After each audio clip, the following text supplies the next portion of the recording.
Unang adlaw sa bar exam nga gipahigayon sa duha ka universidad sa Dakbayan Sugbo nagmalinawon.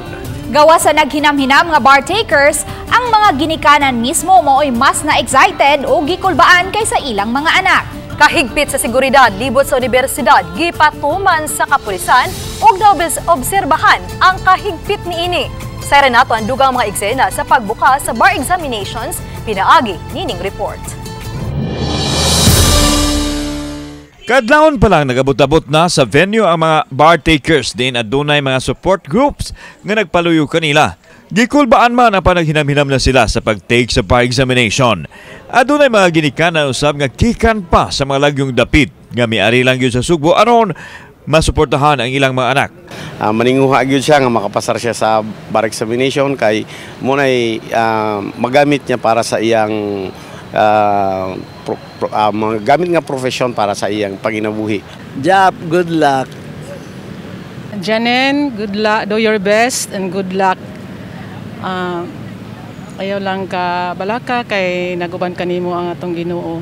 Whatever it takes, this is God's plan. And then ato ra gyud siya nga ipangayo kaniya nga all of them will be successful. Hanay ra ang pagsulod sa mga bar takers sa University of San Carlos din adunay kapin sa 60 ka mga pulis ug force multipliers ang nakadeploy. Samtang naabtan usab sa news team ang mga bar takers sa University of Cebu, Banilad Campus nga naglinya sa gawas. Dinhi wa natuguti ang masakop sa media nga mo-cover base sa kamanduan kuno sa Chief Security sa Supreme Court. Gipasabot ni Cebu City Police Director Colonel Erenio Dalugdog nga adunay kaugalingong security detail ang Supreme Court sa sulod sa testing venue.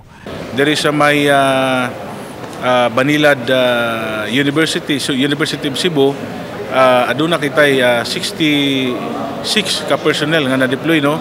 Naana dito ang atong SWAT team, naana dito ang EOD K9 nato. Diri pud sa University of San Carlos naaputay gideploy gihapon dito, a total of 64 personnel. Ang composition adto na ay EOD na gikan sa Regional EOD K9 unit nga gipanganahan ni Major Sisporo. Matod sa kapulisan malinawon ang unang adlaw sa bar examination. Nagpasalamat sila sa kooperasyon sa publiko.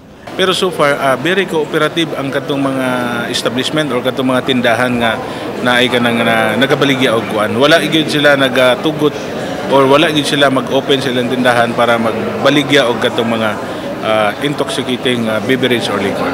Aduna pa'y tulo ka hugna sa examination nga mahitabo karon Nobyembre 13, 16 ug 20. Adunay kapin sa 1,000 ang nikuha sa eksaminasyon sa duha ka venue sa Cebu City. Kauban si Rod Prado, ako si Alan Domingo. Balitang Bisdak.